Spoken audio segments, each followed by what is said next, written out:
Hari ini saya nak ajar tentang amalan pagar rumah daripada gangguan syaitan yang Nabi SAW ajar kita dan kita semua mampu buat. Sebab kita selalu dengar bila mana orang tu baru pindah ke rumah, dia selalu tanya, ada tak mana-mana ustaz yang boleh buat pagar rumah? Tak perlu ustaz, tak perlu mana-mana orang pun. Kita sendiri boleh buat, kita amalkan apa yang Nabi SAW ajar ini. InsyaAllah rumah kita dan penghuni rumah kita tidak diganggu oleh syaitan. Senang dan mudah je nak buat. Yang pertama, baca surah Al-Baqarah. Sebab dalam hadis riwayat Muslim, Nabi SAW bagi tahu syaitan lari daripada rumah yang dibacakan surah Al-Baqarah padanya. Jadi kita baca surah Al-Baqarah daripada awal sampai akhir. Dalam hadis riwayat Ibn Hibban disebutkan satu bacaan Al-Baqarah kita itu boleh bertahan untuk 3 hari. Maksudnya dalam 3 hari itu syaitan tidak akan masuk ataupun kacau rumah kita. Cuba juga baca walaupun surah ni panjang. Kalaulah malas dan tak sempat juga, kita buka YouTube dengan surah Al-Baqarah baca, itu pun insya-Allah paling-paling minimum lah. Tapi sudah tentulah tidak sama apa yang kita dengar bacaan di YouTube itu dengan orang itu sendiri membacakannya. Tak semesti baca straight daripada awal sampai akhir, sebab 2 juzuk setengah tu baca, berhenti jap, pause, baca, sambung, tak ada masalah. Kalau tak sempat habis dalam masa 1 hari, sambung lagi keesokannya, no problem. Yang kedua,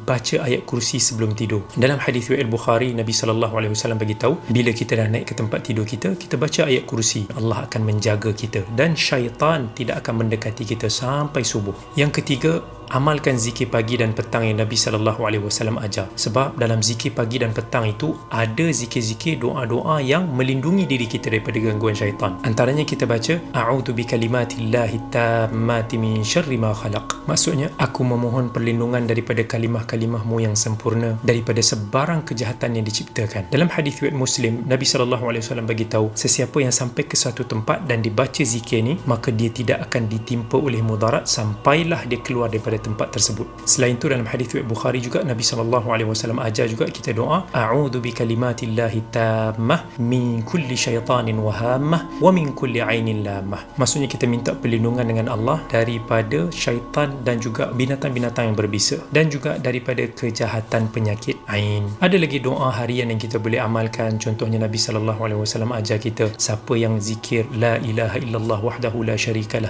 lahul mulku wa lahul hamdu wa huwa ala kulli syai'in 100 kali, maka syaitan tidak akan mengganggunya sehari itu. So penting untuk nak kita amalkan zikir-zikir yang Nabi SAW ajar. Tips-tips ni semua, ini semua amalan pagar rumah yang kita boleh buat sendiri. Jangan mengharap pada orang lain, sebab kita yang akan duduk dalam rumah tu, kita yang kena kuatkan diri kita, kita yang kena bina hubungan kita dengan Allah. Bila hubungan antara kita dengan Allah itu kuat, barulah syaitan akan takut untuk mendekati. Jangan lupa nak masuk rumah pun kita zikir, kita ingat Allah, kita hidupkan rumah kita dengan solat-solat sunat, bacaan Al-Quran, zikir. Itu semua insya-Allah amalan yang boleh menjaga rumah kita, memelihara kita daripada gangguan syaitan. So jangan kita harapkan pada orang lain, kita sendiri yang buat.